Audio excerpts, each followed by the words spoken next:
Веќе 5 месеци градската депонија на Виница кај селото Лески постојано гори, а жителите се гушат, реагираа гледачи на ТВ Стар. Ниту комуналното предпријатие, ниту противпожарните служби во овој период досега не реагирали и поради тоа проблемот е активен. Тоа е и причина што лето во депонијата предизвика пожар кој на нас, овдешните жители, ни донесе дополнителни проблеми. Стои во реакцијата на гледачот на ТВ Стар. Неодговорниот однос кон околината и пред се кон жителите од Лески нема да продолжи и проблемот ќе се елиминира. Дециден беше денес во телефонскиот разговор градоначалникот Миле Петков.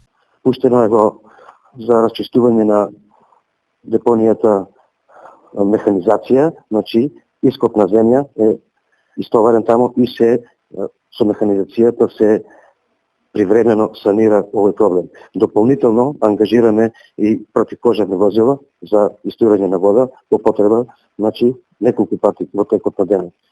Значи овој проблем го знаеме, секојдневно интервенираме и ќе настојуваме во наредниот период, значи депонијата да биде овој проблем да биде отстранен. Освен Виница, проблеми со депониите има и во другите општини од регионот, но тие засега се решаваат инцидентно. Се чека почеток на нивно отстранување, согласно одлуката на Министерството за екологија, според која од регионот треба да се отстранат 12 депонии и 73 ѓубришта, пред со работа да започне централната депонија кај Свети Николе.